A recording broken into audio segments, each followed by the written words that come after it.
When we look at about trying to get our second wind, I think starts by having God's presence that brings strength and courage. That's a positive aspect of 1:9, Joshua 1:9. I wanted to look at the second half, which is the negative aspect. This is the part he wants us to avoid when he says, be strong and courageous, but do not be afraid and do not be discouraged. And again, this comes from God's presence. God's presence is what brings and dissipates fear. It's his perfect love that casts out fear in 1 John. Those are the things that we really need. But I think there is something that we do. And I think that what we need to do is you have to draw a line in the sand.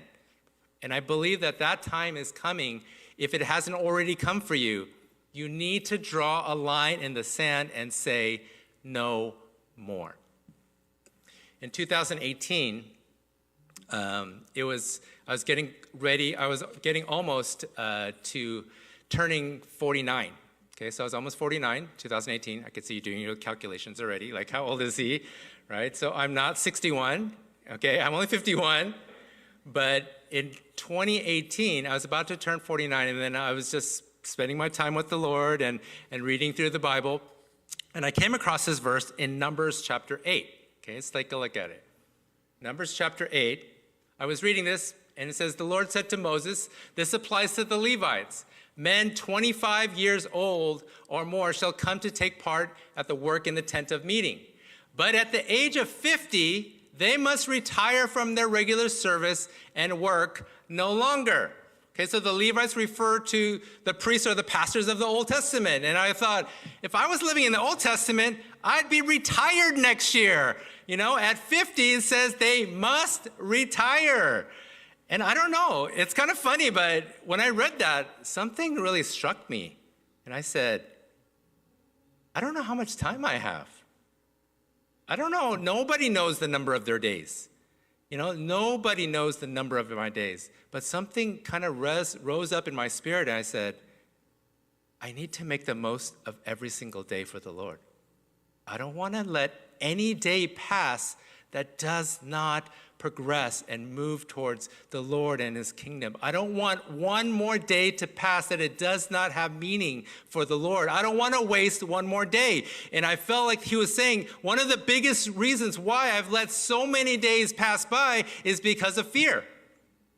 I've allowed fear to sit in my life. And he told me, you need to draw a line and to say no more. You've accommodated it into your life for too long. We let it sit and camp inside of our hearts and our minds for too long. And he said, no more. Okay, so the Lord was gracious.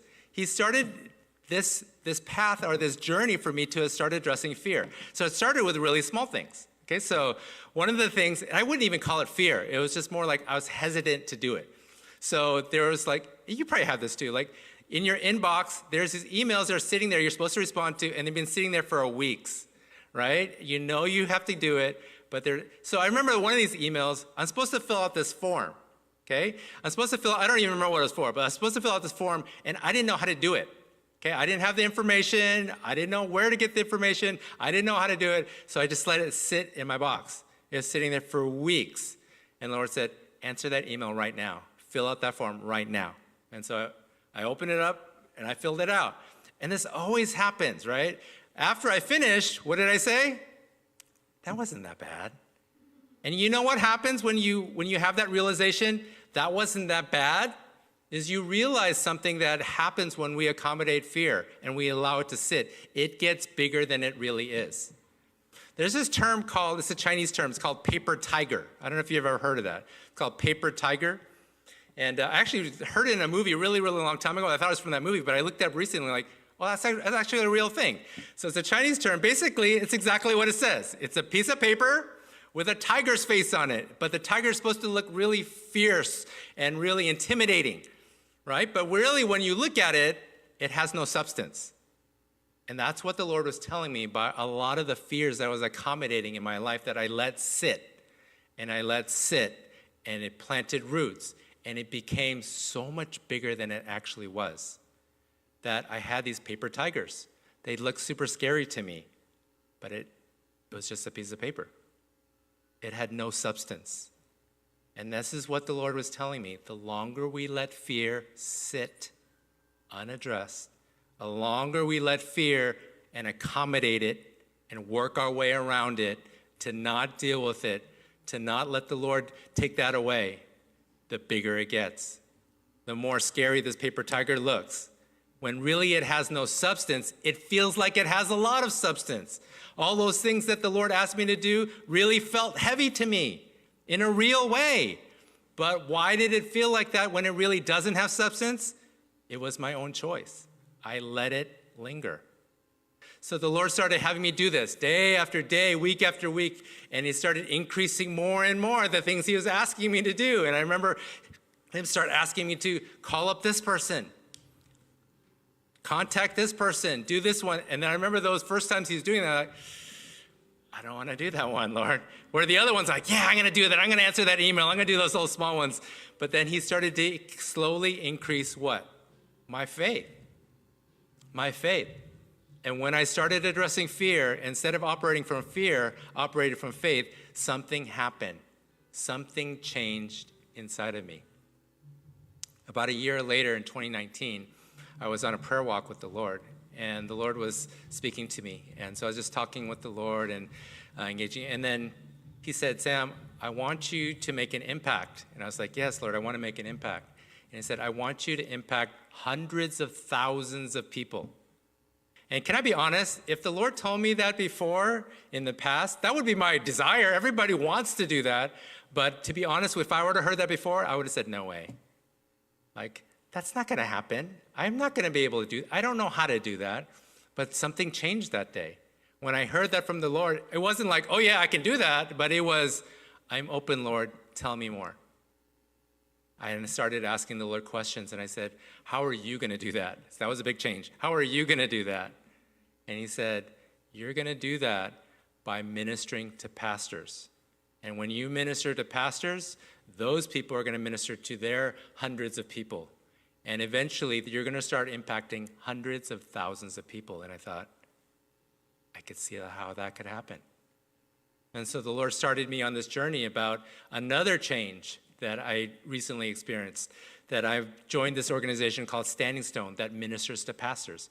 That's how I got connected to this church, right? I got connected obviously through my cousin, but then I got connected with Pastor Ken, and then just seeing his heart and wanting to serve him and wanting to come alongside him and to minister to him and to care for him. That's how I initially got connected with the EM here.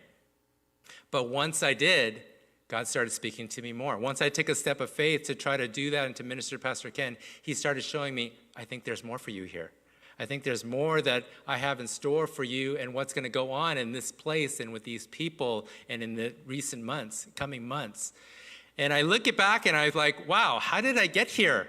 You know, because this was not my plan in 2018 when the Lord started me on this journey. There was so many steps, but they were all very small steps. It wasn't from 2018 to today where I stand with you. It wasn't like that. It was take a step today. What are you hesitant to do? God gives you grace. He'll start with the small things. Be faithful in the little, then you be faithful in the much. Start with the little things. What's something you can do to break fear today? Ask the Lord this question. What can you do to step out? What can you do to enter in? What can you do to start breaking these things, to not let it accommodate and sit roots in you? Uproot those things. They don't belong in your life. They don't belong in our life. They don't belong in our mind, in our heart, in our spirit. They do not belong. It's time to uproot these things, because if we don't, we won't experience our second wind, because these things will choke it out. If we wanted to experience a second wind, we need to enter into his presence. We need to draw a line in the sand and say, no more. Fear and discouragement have taken too much already. No more.